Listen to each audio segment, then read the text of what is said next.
So it seems that there are quite a few donkeys around in the Bible.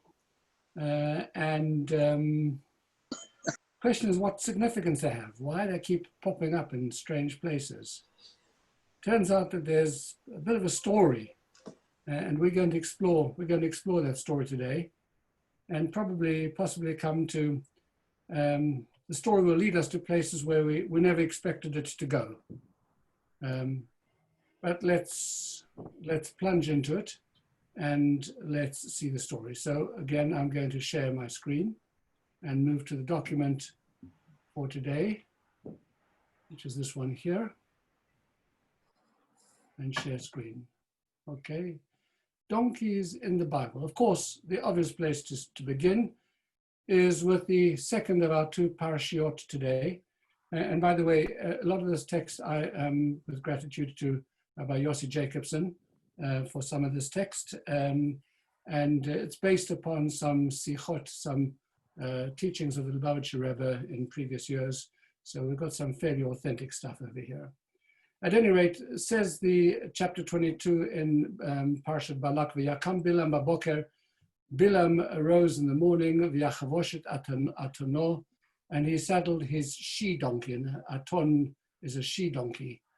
V'yelech im sarei Moav, and off he goes together with the Moabite dignitaries. And a little bit later on, we know the famous story, V'yiftach Hashem et pi ha'aton. A little bit later on, the Almighty opens the mouth of the donkey.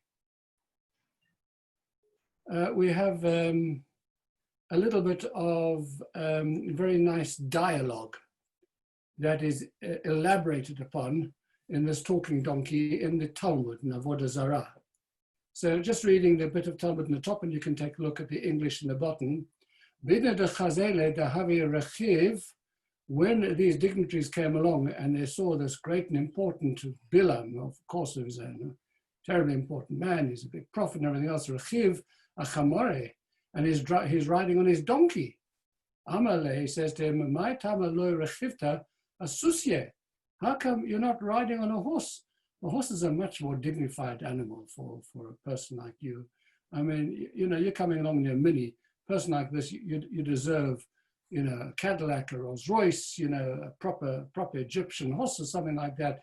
It's disgraceful for you to be riding on a creature like this. In any event, a horse is much faster than a donkey. So he makes an excuse. Amalahu, he says to them, Meritina Shadaihi. I've sent it out to pasture. In other words, it's gone in for a service.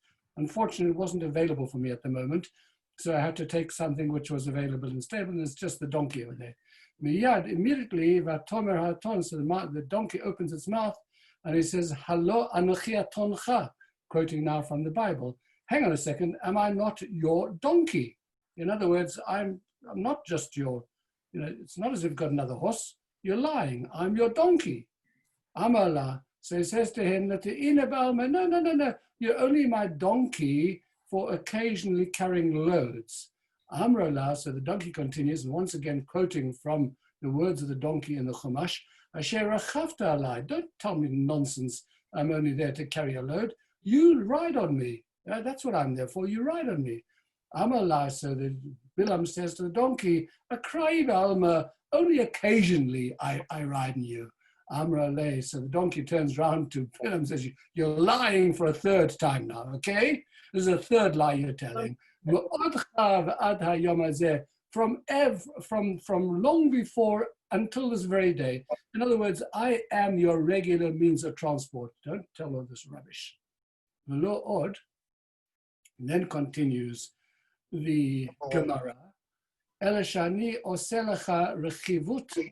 Not only do I provide you with riding, b'yom v'shut b'layla, he says, I provide you with riding during the day, and I provide you, I don't know why every one of our classes over here begins to get so steamy and irreverent.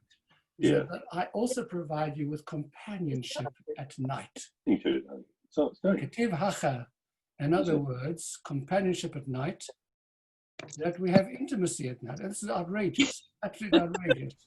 I mean, from where? From where do the sages get this, for goodness sake, to suggest that Bilaam is bestiality? It's ridiculous. At any rate, they've got a source for it. It says over here, Ketiv hacha hasken hiskanti, v'chetiv hatam v'tihi l'sachenet. Here, she uses the word, I have been accustomed, hiskanti. And in another place, in relation to David and the young lady who comes to accompany him at night and to lie at his side to warm him up, there we have the same word as shochenet, hiskanti and shochenet. Since the sages see the same word in both places, they jump to the conclusion that this donkey is actually, that Bilaam is actually having a relationship with this donkey at night as well. Okay. Do with it whatever you want. But anyway, what emerges from this piece of Talmud, extraordinarily, is that whereas we might have thought that this donkey, albeit a donkey that's able to open its mouth and speak, is a bit part in Bilaam's life, it turns out that this donkey is actually a major part of his life. It's a feature of his life. It's the donkey that he always has with him for instead of a horse. It's one that he rides upon. It's one that he even apparently has a relationship with. Suddenly the donkey has moved from being a bit part player in the story of Bilaam's life to becoming an essential part of his life. That's where we start. That's the first donkey we come across. Now let's take a look at some of the other donkeys. You'll be very familiar with this piece over here. It's about Abraham on the way to the with Isaac to Mount Moriah. V'yash came Avram baboker. Abraham arose early in the morning. V'yachavoshet chamoro, and he saddles his donkey. This time it's a chamor, not an aton. It's a male donkey. Okay. V'yikach et shnei na'arav, and he takes his two young men. He taught together with him, with Yitzchak beno and Isaac his son. V'yivaka atzei olah, and he takes with him some split wood for the burnt offering. V'yakam v'yelech lamakom, and they arise and off they go to the place Hashem amar lo halakim, that the Almighty is leading them to. So that's our second donkey. Okay, this is Abraham. Here's our third one. I didn't print the Hebrew, but again, Moses is on his way back from Midian on his mission to Egypt, having been persuaded by the Almighty, having had his arm twisted, that he's the man for the job. So Moshe, took his wife and his sons, mounted them upon the donkey, which once again is a chamor, a male donkey, and he returned to the land of Egypt, and Moses took the staff of God in his hand. Rashi now tells us on these words on the donkey, it says, al-ha-chamor, the donkey. So Rashi tells us, chamor ham-yuchad. It's not an ordinary donkey that Moses is riding on. He just didn't take any old donkey from the stable for his wife and his sons, his two sons, Gershon and Eliezer. No. It's the same donkey that Abraham used for the binding of Isaac. And not just that, it's the same donkey that the Messiah is going to be riding on. Shneimar, because it says in the prophet Zechariah, of course, famously, Oni, a poor man, Morochev al-Chamor, riding on a donkey. Suddenly we have a very, very strange donkey.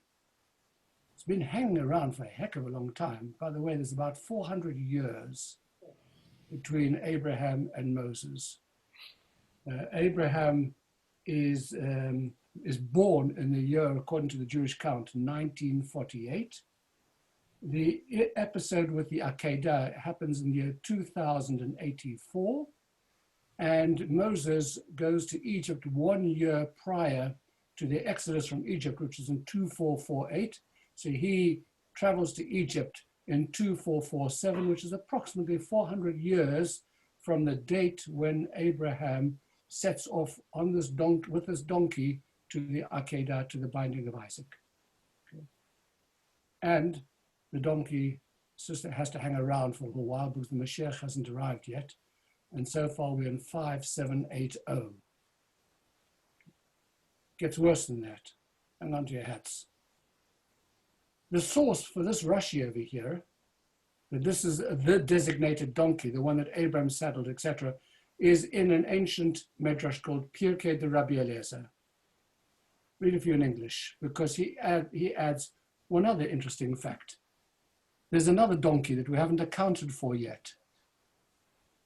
Abraham got up early in the morning and he saddled his donkey. This is the donkey that was created at twilight on Shabbat Eve. Of course, that is from Pirkei Avot. 10 things were created at twilight on Shabbat Eve, and one of them is the mouth of the donkey. Not the mouth of the donkey, of course, the whole donkey. Don't just create a mouth. So Abraham got up early in the morning, saddled the donkey. This is the donkey that was created at twilight on Shabbat Eve. This is the donkey that Moshe rode upon entering Egypt. And this is the donkey that Ben David will ride in the future, a poor man riding on a donkey. That's the source of our Rashi. So, ladies and gentlemen, we have a donkey now that has been hanging around since the beginning of creation, 5,780 years ago, according to our count. And it's still hanging around, waiting for Mashiach to arrive, whenever that's going to be. This is a very, very old donkey. And the sages must have been completely out of their minds to even imagine you could have a donkey that could live that long. So what are they getting at? What's the story with this donkey? In fact, it's even worse than that. These donkeys that Abraham is riding, that Moses is riding, and that Mashiach is riding are all children, offspring of Bilaam's donkey that was created at the beginning of creation.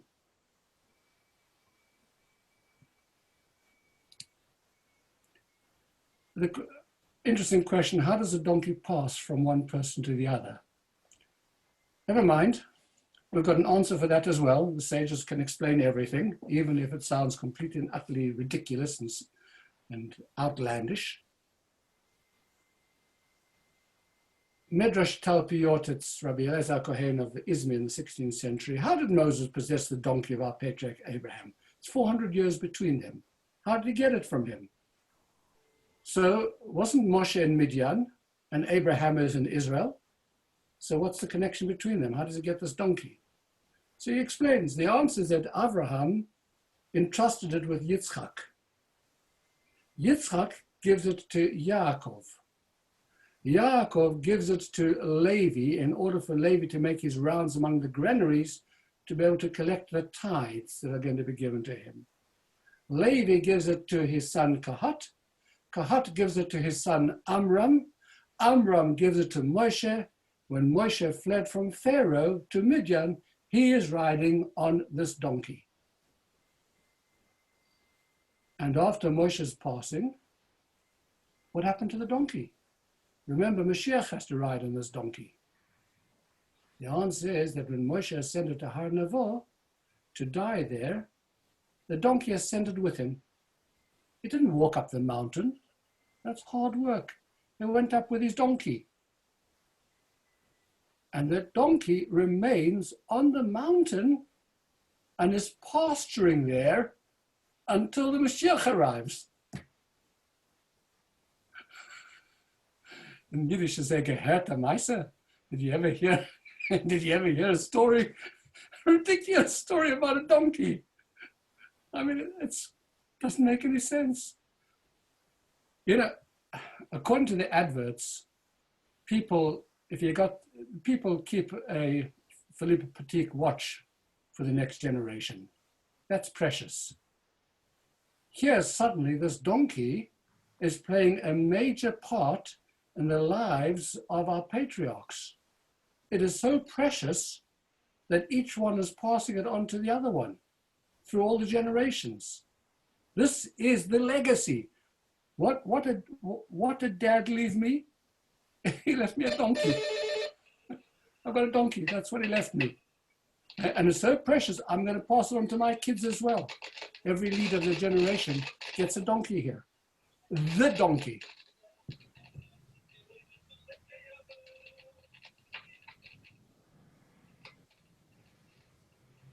So the Gur Arya, who is the Maharal, asks a very good question about this whole story that we've heard until now. And he, on the comment, and he mounted him on the donkey. In Pirkei de Rabbi Eliezer that we've just seen, he said this was the donkey that Abraham rode. So asks the Maharal of Prague, one can wonder, how is this donkey different to any other donkey? Ma nishtana ha-donkey hazeh mikol ha-donkeys. Okay. Is it more important? And there's no doubt that it was an animal. And one animal is like any other animal. And furthermore, why did it have to be a donkey created in the 6 days of creation? Why couldn't you take any other donkey?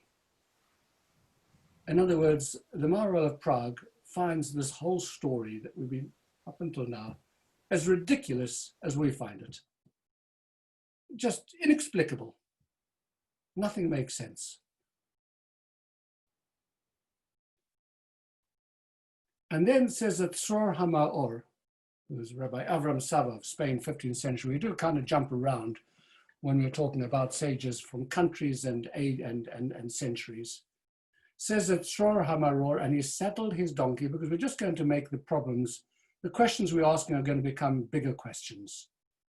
Okay? And he saddled his donkey. From the day the world was created, no man saddled his donkey until Abraham. Now, I'll ask you a question. Until Abraham, there were no donkeys. Donkeys have been around. People have been using them for ages. One of the earliest forms of transport was a donkey. So what does he mean? Okay, it's true. The first time we encounter a donkey in the Torah is with Abraham. That is true.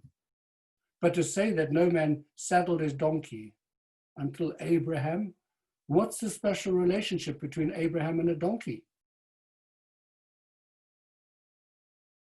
In fact, there is a relationship between Abraham and a donkey. And it's explained to us by the Yalkut Reuveni, one of the old Midrashim, from Reuben Hoshka HaKohen in 17th century Prague. And he says, in the blessing that Joseph gives to his sons on his deathbed, he says, Yisachar Chamor Garam. Yisachar is a bony donkey. This means to say that Yaakov was alluding to Abraham. Before he converted, he was called Avram, which has a numerical value of 243, which happens to be the numerical value of the word Garam, Gimel Resh Mem. Upon his conversion, when he added a hey to his name, and therefore he becomes 248 instead of 243 in terms of numerical value, it becomes the equivalent of the Hebrew word chamor, donkey.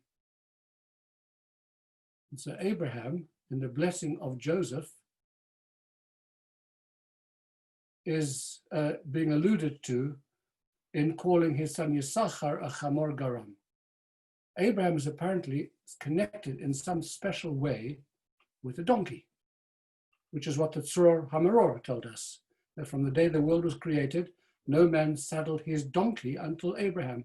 Abraham's name means donkey, is the same Hebrew letters as the word, same numerical equivalent as the word donkey, but only when he became Avraham, not before then.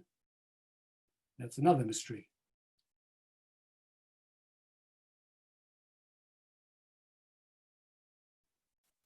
Sanhedrin.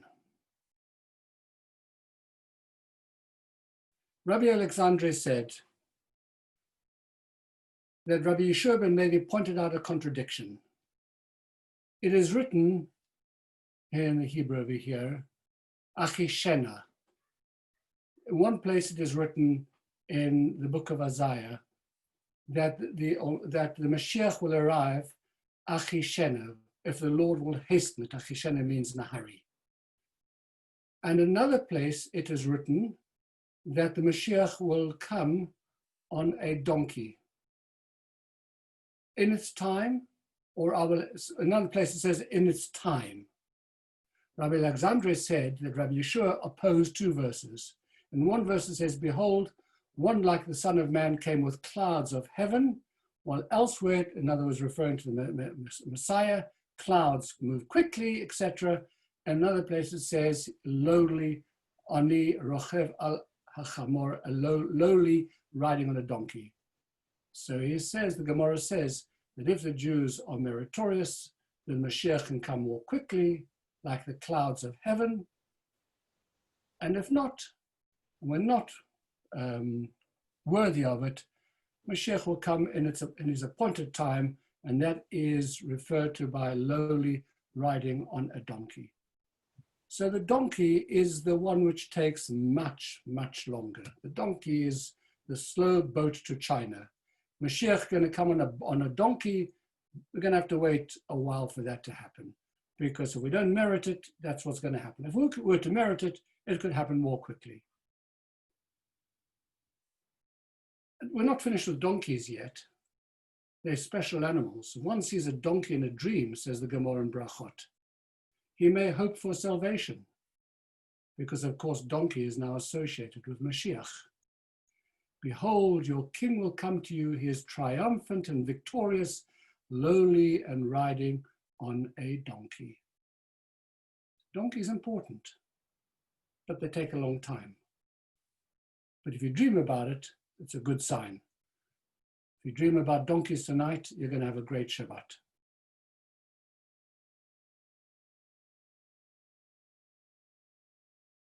Got a few more problems over here. The Midrash says, "Vayhi li shor v'chamor," when Yaakov is about to encounter or encounters his brother Esav, he says to him, "I have oxen and donkeys." Another reference to a donkey. Rabbis maintained that ox is an allusion to the Kohen Gadol who's anointed for battle, because it says to the firstborn ox is given glory. A donkey refers to King Mashiach, for it says of him, poor and riding upon a donkey. So Yaakov, Jacob, when he meets Esau, once again wants to come back to this theme of donkey and Mashiach being on a donkey.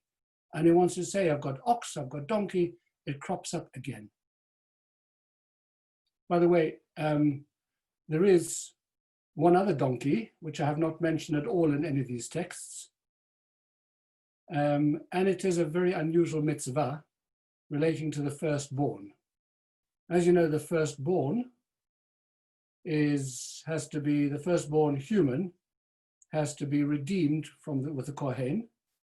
The Torah also says the firstborn of animals are given to the Kohen, and there's only one non-kosher animal that is firstborn that has significance and relevance in the Torah, and that is the firstborn of you guessed it, a donkey, which has to be exchanged for a sheep, redeemed on a sheep, and given to the Kohen. So that this donkey actually becomes something which is almost, but despite the fact that it's a non-kosher animal, it has some kind of sanctity to it, to such an extent that as a firstborn, it takes place amongst all the other firstborns, which everybody recognizes means the most precious, the firstborn, the gift to the Kohen, something which is sanctified. Donkeys get a very bad press, because donkeys, if you want to call somebody a donkey, it means stupid. Yeah? It's a denigrating phrase. It's a put down. Don't be a donkey. Don't be an ass. You might have thought that that applies only to our own common language. Wrong. It appears in the Talmud as well. In two places. Call Abba Chamra. The sages were very unhappy with one of the sages called Abba. So they said, everybody's name is Abba as a donkey. And Rashi says, Shota kachamor, stupid like a donkey, foolish like a donkey. And in Nedarim, extraordinarily, I asked the question, why is it not usual? Why is it not unusual? Why is it not usual for scholars to give birth to sons who are scholars? You know, very often you find very, very clever people and their kids are just not as bright. Yeah? Even brilliant geniuses and their kids are just not as bright. So Rav Ashi says it's because they were rude. Their father, these great scholars who were so brilliant and everything else, they were snotty and standoffish, and they looked down on people who weren't as clever as they were, and they called people donkeys. So you're going to start calling people donkeys. In the end, you're going to have a son, a daughter, who's going to be a donkey. Yeah, I know it's a bit harsh, and we're not going into this Gemara, but there you are, just to illustrate that donkeys have bad press in the Talmud as well. Actually, it turns out that donkeys are really not stupid. They are certainly stubborn, but they're not necessarily stupid. They just have a very strong sense of self-preservation. You want the donkey, every other animal, you say to them, off you go, and the donkey, the donkey is the one animal that says, I'm sorry, I'm staying exactly where I am. Okay, it's in my interest to remain where I am. I'm not interested in where you want to go. I'm interested in where I want to go. I'm stubborn. I'm going to stay here. Yossi Jacobson tells a lovely story about a fellow who's a Jew who's in the marketplace. He's got a donkey, and a Gentile comes along to purchase the donkey. He says, "What's special about your donkey?" He says, "My donkey understands everything. You can speak to him, and when you speak to him, he listens to you straight away." It's an unusual donkey. This donkey listens to anything you say. Whatever you say to him, he'll do. So the Gentile says, that's absolutely fabulous. He says, I'm prepared to buy a donkey. He pays a premium price for this donkey because everybody knows the donkeys are stubborn. They don't listen to what you're saying. But this donkey understands everything. So he takes the donkey away. An hour later, he's come back. He says, this donkey, you've sold me, pardon the mixed metaphors, you've sold me a pup. He says, this donkey won't listen to anything. He says, no, he says, I'll show you. So this Jew takes up a big stick and he gives the donkey a big schmeiss, and he gives him another big schmeiss, and then he says to him, go! And the donkey starts to go. He says, you see, he listened to me speaking. He says, hang on a second. He says, you hit him with the stick twice. He says, no. He says, that was just to get his attention. He actually goes by himself, but I need to get his attention. It's a lovely story. Okay. So we're left over here with a series of puzzles, which we need to now begin to unravel. It is clear that there's something going on with donkeys in the Bible. The very fact that we've got this continuum of donkeys, this outrageous idea, that a donkey is the same donkey is going to be handed down generationally because they're so important. The very idea, this outrageous idea of Bilaam having intimacy with his donkey, the idea of the Mashiach coming back constantly as riding on the donkey, dreaming about the donkey, all of this needs to be unlocked. And we need to be able to penetrate the story or the code that the Torah is trying to impart to us over here. In order to do that, of course, one has to turn then to another dimension of Torah. You can turn to the Kabbalistic teachings that are going to unlock the secrets of the Torah, the way in which those teachings are then taken and made explicit and understandable in the teachings of Chassidut, to be able to get to a new understanding of what we're talking about. And it turns out that actually this story of the donkeys is very, very central to all of our existence. So it's time now to move on.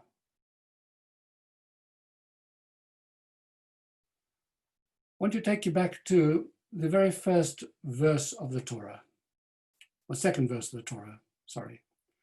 Va'aretz hayata tohu vavohu, and the earth was unformed and void. V'choshech al pnei hatohom, and there was darkness on the surface of the deep. V'ruach Elohim merachefet al pnei hamayim, and the Spirit of God was sweeping, hovering over the water. There is a midrash, and I've not brought the midrash, but I will explain to you, that takes each one of these phrases over here and relates it to a stage of Jewish history. Tohu, which we translate as being unformed, relates to the Babylonian exile. Vohu, says the midrash, relates to the Persian exile which followed it. Choshech, darkness, refers to the exile of Greece. Pnei Tahom represents the period of Rome. And over all of this history, there is hovering the presence of Mashiach. In other words, the whole of Jewish history is contained in the second verse of the Bible to indicate to us that there is not just a linear progress in Hebrew of one event following the other, but there is a process in this world, a process which takes us through a variety of experiences and of changes in different circumstances of subjugation and of victory on occasion, that ultimately brings us to a messianic age. And that messianic spirit hovers over the world at all times, ready there to embrace it, to connect with it. And if we're worthy, we can bring it more soon, more quickly. If we can't, it'll come in its time, in its designated time. So we have over here, start with Bilaam's donkey, which is created according to Pirkei Avot, one of the things which is created at the very outset, the very, very beginning of creation. As the world is being formed, Bein Hashmashot of the seventh day, just before Shabbat, that is when this animal is created.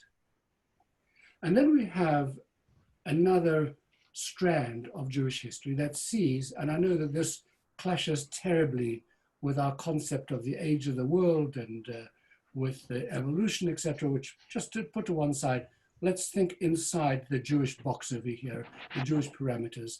The world is created just as the week is 6 days and the seventh day is Shabbat. That is the pattern upon which the entire world is built.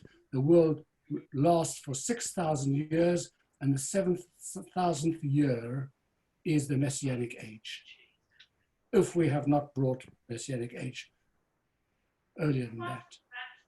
And the way they express it is, the first 2,000 years are 2,000 years of chaos.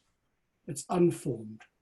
Abraham is born in the year 1948, 50 years or so before the next era, the second era, the era of Torah.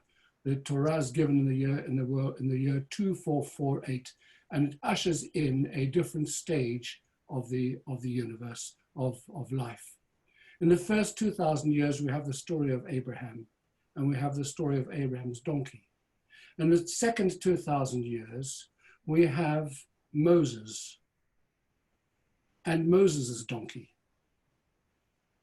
And of course also Bilaam's donkey, because he's at the same time contemporaneous with Moses. And the third set of 2,000 years is preparation for the Messianic age, Mashiach's donkey. We, by the way, now in 5780 are just 400 years short of the last 2,000 years of the Messianic age. We should live so long. The key, the fundamental key to everything that we've been talking about now, that is going to unlock this entire story of the donkeys, lies in one word. The word chamor, which we've translates as donkey, is the same word as chomer, which means physical or material. And when we're talking about the things which are happening to donkeys, we are actually talking about, in code, the things which are happening in our relationship to the physical and material world. As you know, the theme of mankind is the tension between spirit and matter, between mind or soul and body. The interrelationship of the two has obsessed philosophers throughout all of the ages. How do we explain the way in which the two coexist? They are such opposites that they pull in completely different directions. Soul, spirit, wants to rise higher. Matter, physicality, always wants to tug lower. One is physical, touchable, tactable. One is ethereal. You can't feel it. You can sense it, but you can't grab it, you can't hold it. You can't manipulate it. You can't do things with it.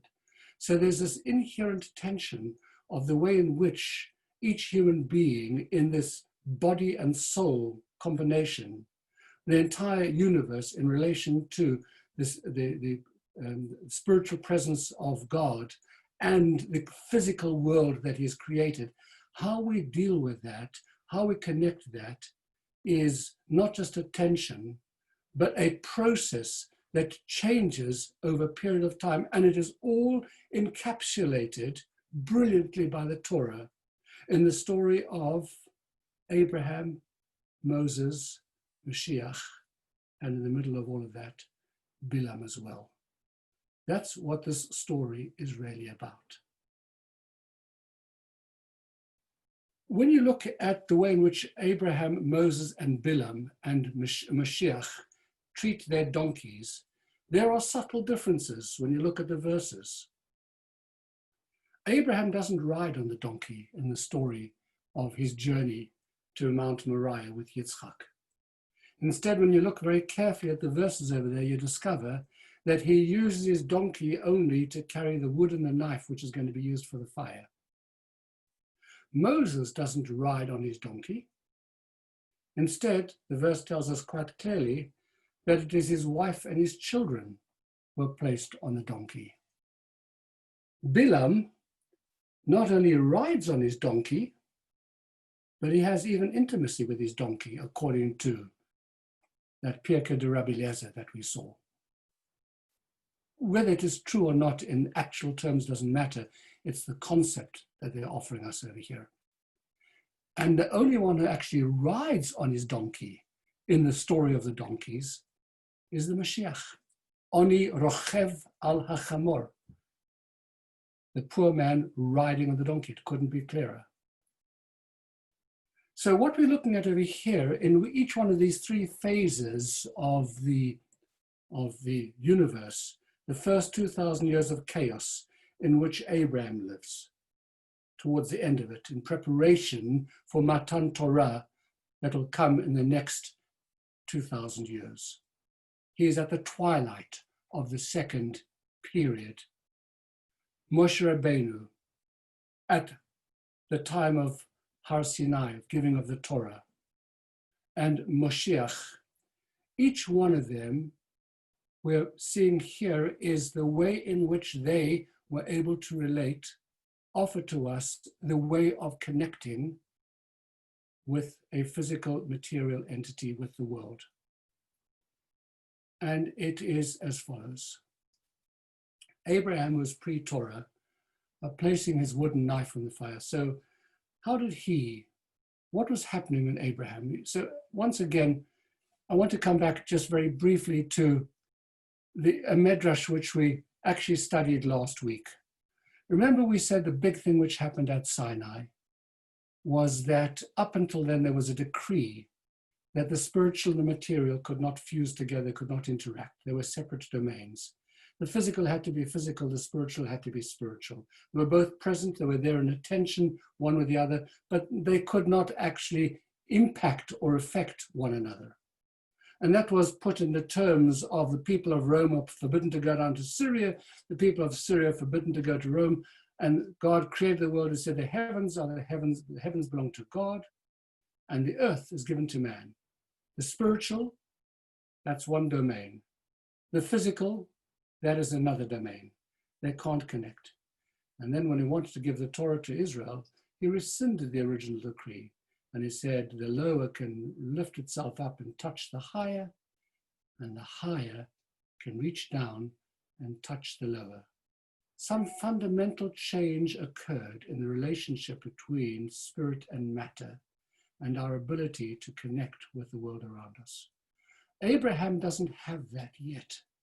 He's not yet in the era of Torah. So in his world, what could he do with the physical if he couldn't change it? If he couldn't bring out its innate spirituality, the God-given energy that lies in the world, that lies in our own bodies?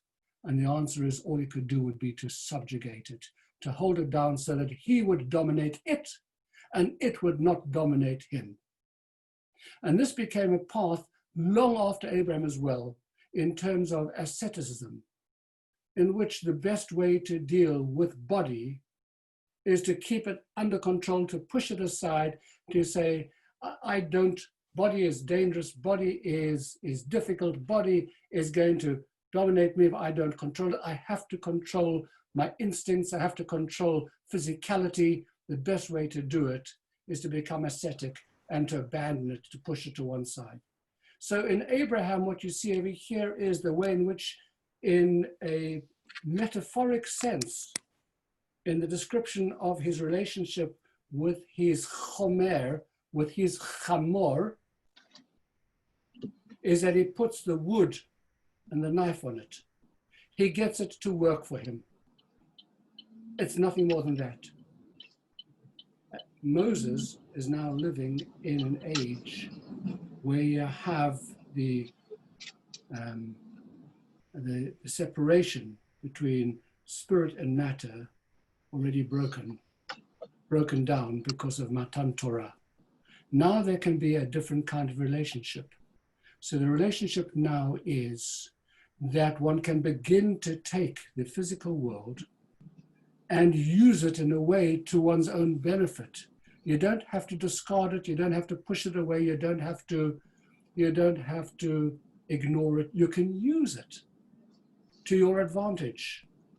You can, if Abraham has to subjugate the physical, Moses is capable, after Matan Torah, of sublimating it. To sublimate means to take something and to turn it into something which is higher. And so therefore it becomes an opportunity that you can take a physical object after Matan Torah, any physical object, and by the way, most of our Torah, most of our laws deal with physical objects in one form or another. If you look across the Torah, apart from ethical laws, but we're always dealing, you can't walk more than 4 paces without bumping into another mitzvah in some form or another. We are dealing all the time with a physical, materialistic world. And the whole idea of Torah was to take that materialistic world and to elevate it, to refine it, to bring out its innate godliness, to be able to utilize it for good purposes. You can take a piece of wood and you can turn it into an idol to worship it. And you can take that same piece of wood and you can turn it into a beautiful dining room table around which you'll sing Zmirot and you'll have guests and you'll celebrate Shabbat. It's the same piece of wood. One has used it in a way that is negative. The other has brought it by virtue of the fact that it is a creation of God, that it is invested with holiness because it is created by God, to recognize its intrinsic holiness and to utilize it for good purpose. And so it is with money, and so it is with our belongings, and so it is with our clothes, etc. That was ushered in the second generation. The Messianic era takes us to another level altogether. In the Messianic era, when the Mashiach rides on the donkey, it's no longer just a matter of subjugation or of sublimation. It becomes a state in the world in which the prophets have said to us, put it so beautifully, they said, every fleshly eye will see godliness within the physical world.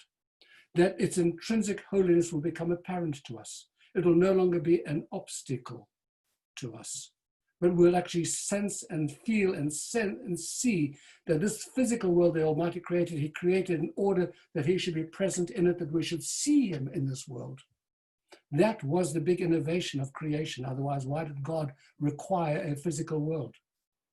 We could have lived in a spiritual world. It would have been a much easier place to live. We wouldn't have had the challenges, the battles, the difficulties that we face to become godly people. But no, it has to be a physical world because it is the physical that has to express the godly. In the physical, you have to see the godly. That can only come at a later stage, Messianic age. What about Bilaam? What's the story of Bilaam's relationship? What are the sages trying to tell us when they talk about him having intimacy with his ass, the she-ass? And the answer there is that he is not in control of the material, of the physical, of lusts, of desires. They control him. It is the chomer that controls him, not him who controls the chomer. That is why we have that very strange statement that Abraham is the first person to saddle an ass. It doesn't mean to say there's the first person who ever saddled an ass. That's nonsense. Of course, there are people who saddled asses before him. But what it's telling us is that he's the first person who began to use the physical world, relate to the material in a way which began to prepare for Matan Torah, which was coming up in the next 2,000 years, that he was on the cusp of. That there was a beginning to be a change between the relationship that one could have with the physical world, with one's own body. And that's why he was the first. And when we come to Moshe, who's already reaching down to into an entirely different level, and contrasted with him, we have Bilaam.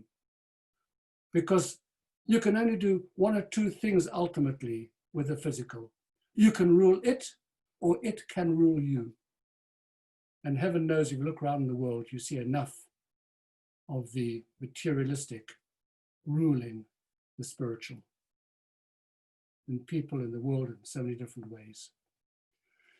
So that is the fundamental story over here. And we're going to see this story just to show you that this is not made up, that this is actually intrinsic to the teachings that come from Kabbalah that have been handed down through the sages. We'll see this in the teachings of the Baal Shem Tov. We'll see this in the teachings of the Maharal of Prague.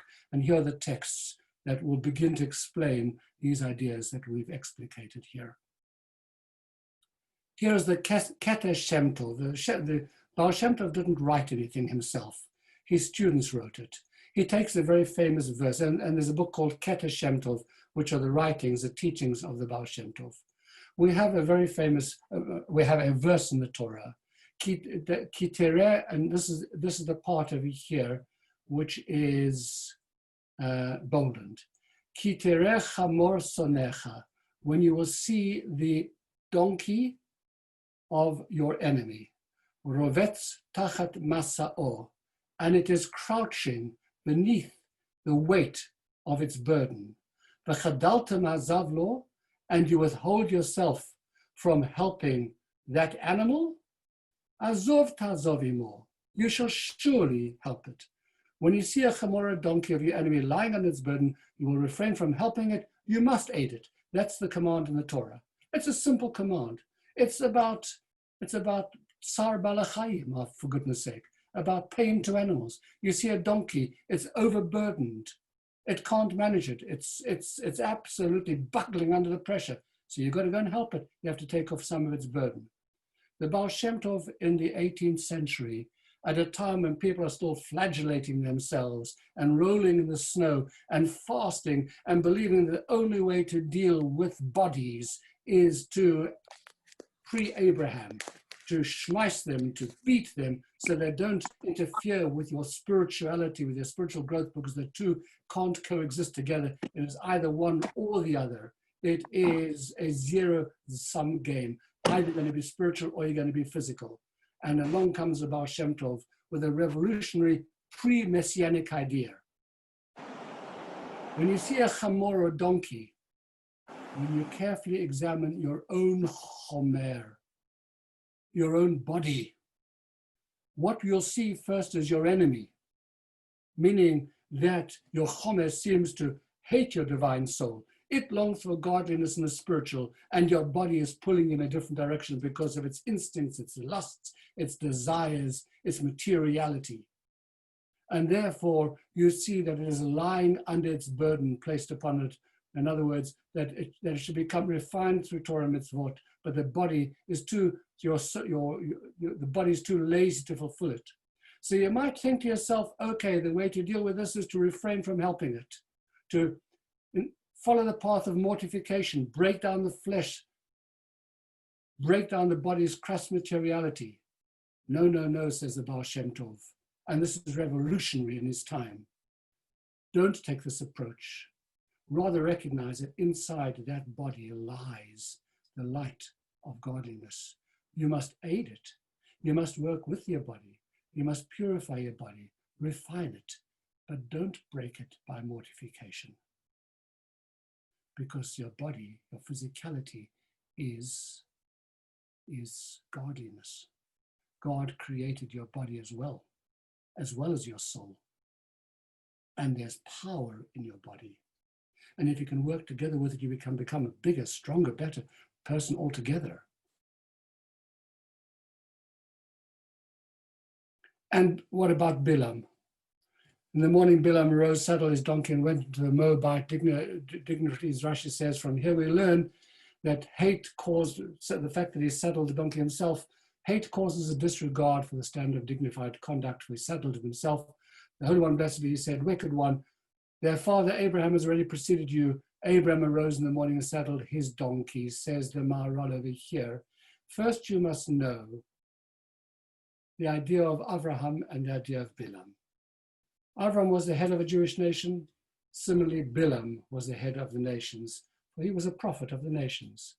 And because the head and superior are particularly elevated, we therefore find two things which are common to both Abraham and Bilaam.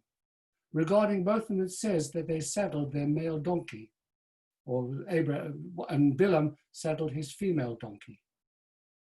Regarding Abraham, it says, and he took his two lads with him. Regarding Bilaam, and two lads with him. For Avram transcended the level of materiality. Indeed, regarding him, the Torah states that there was a chomer, a male donkey, because Abraham had no association whatsoever with the materiality. Rather, he rode it and he transcended it exceedingly. But Bilaam was at a level of attachment to materiality. As it states, have I been accustomed, Hiskanti, to do this with you? The word Hiskanti is analogous to the phrase, let her be a companion, a shechenet. In other words, this metaphor of intimacy, of the female ruling the man because he has given in to his passions and he needs her so badly. So this is the metaphor of the way in which he has not risen above materiality, but he's owned by it. He's possessed by it. Bilaam was attached to materiality. And finally, we have Rabbi Tzadok Kohen Rabinovitz of Lublin, 19th century, the pre-Tzaddik. And he mounted them with a donkey. Rashi explains that this was a designated donkey that Abraham saddled for the binding of Yitzchak. Surely this doesn't mean that the donkey lived for 2,000 years. It just means that their holiness was identical. The idea of this is that the donkey alludes to the body, which is the material. Of Avram, it is written that he saddled his donkey. He conquered his body with the holiness that should reside in it. And when he rode it, it was transformed to good, symbolizing holiness. But when he left it with Yishmael and Eliezer, For them, it was a donkey of klippah, the clip of lust. And of this, it says, with the one who is like a donkey. And that which Rashi said, and that is the one upon whom the King Mashiach is destined to appear, as it is said, a poor man riding a donkey, because he will then cause all of Israel to conquer the material, for then he will slaughter the evil inclination, and the body will be filled with holiness. So you see, this language that we've been speaking about the relationship between spirit and body, and that the chamor is the metaphor for chomer, for materiality, is actually embedded in the teachings of these sages over here. And all that we've added to it is the insight that this actually, and this was the Lubavitcher Rebbe's insight, that there are these three phases, that each one of them deals with their chamor, with their materiality in a different way. Abraham, by putting the accoutrements on the donkey. Moshe, not yet riding it himself, but the extension of himself on the donkey. And Mashiach is going to ride on the donkey. And why the donkey? Why the donkey of all things? Not just because the name Chomer and Chamor are the same, identical, just spelt in different, or just pronounced in different ways, different pointing, but because the donkey, of course, is stubborn. And the body is stubborn, as everybody knows. The body is a very stubborn animal.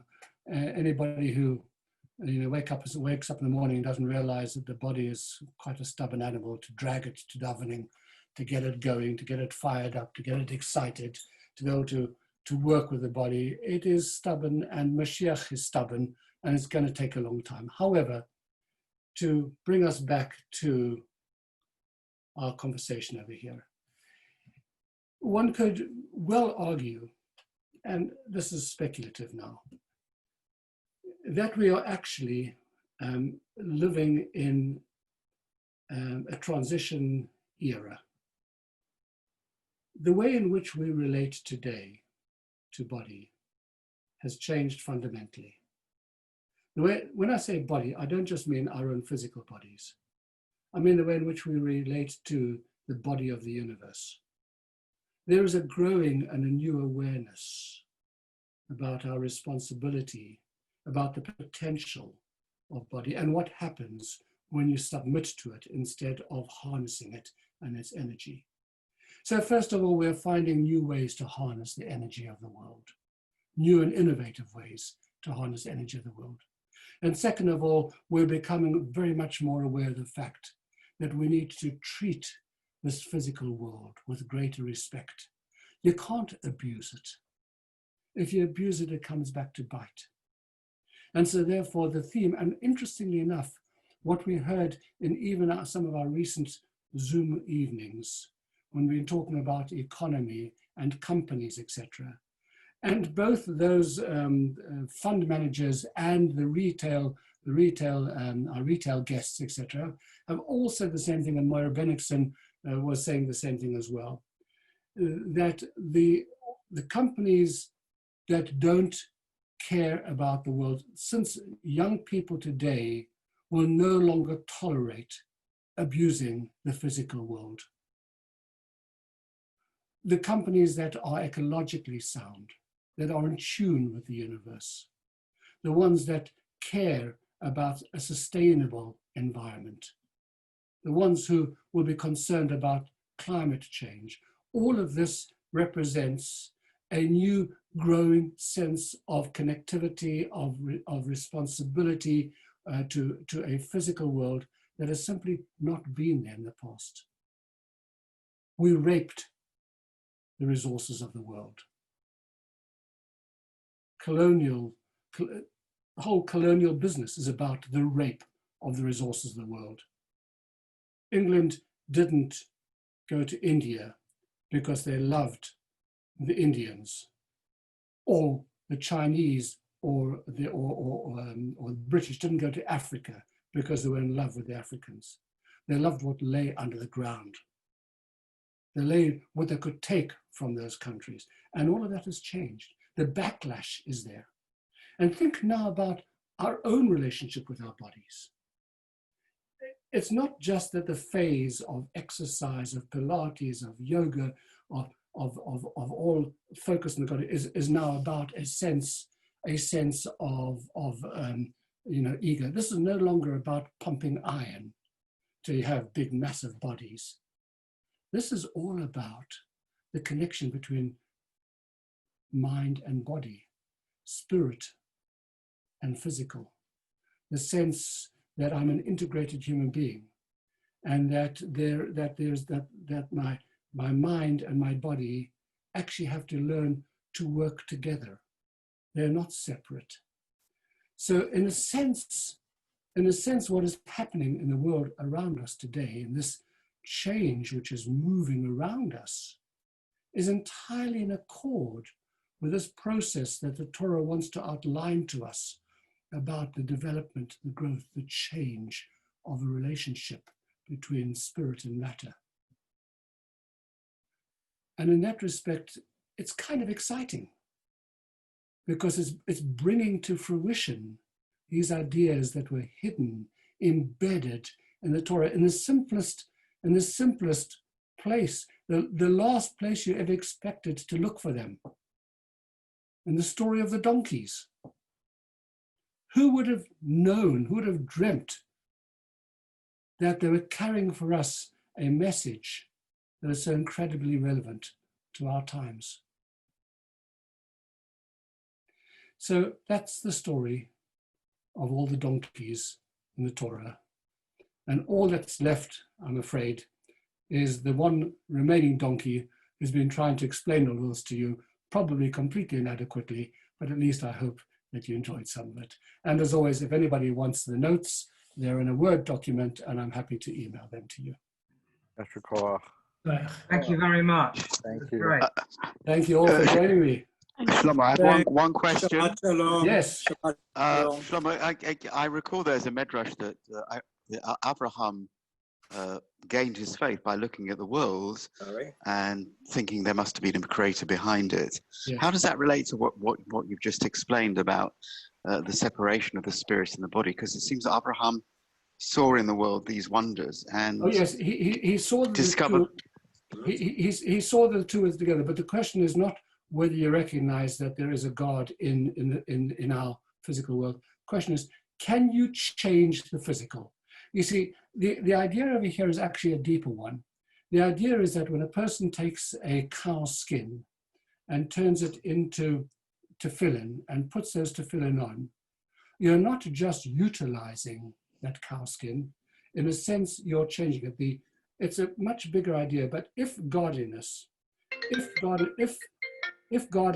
embedded within the physical world, how do you expose it? How do you bring it out? How do you reveal it? So the idea is that if you take an object and you perform a mitzvah with it, you recite a blessing over it, you are in a sense releasing the captive spiritual energy that was locked up inside that. So you are actually influencing and changing the physical. The fact that we can't see it, that we're not sensitive to it, is just because we're not on that level.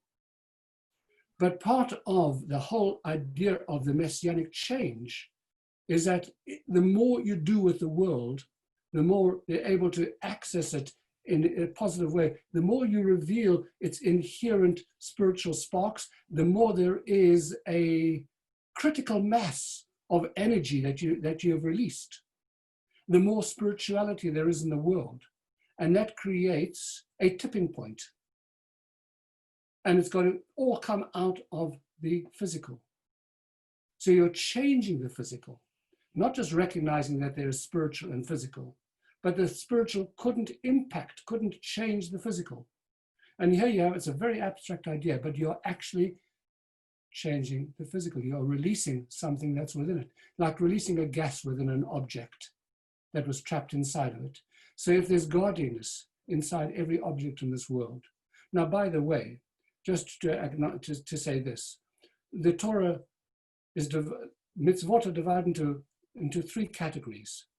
There's a category of physical things that are called kadosh. That you can perform a mitzvah with it. You can do something with it. It's kadosh. There's a category of physicality in which the spirituality, the spiritual energy in it is so deeply embedded in it that it is beyond our grasp. We can't touch that. We can't unlock that. That's any 365 negative prohibitions. Those are areas you can't go. Shall I say that I'll have relationships with a prostitute because I can bring out the best in her? You know, I can change her as a person. That's why I'm doing it. Nothing to do with my lust. But the answer is no.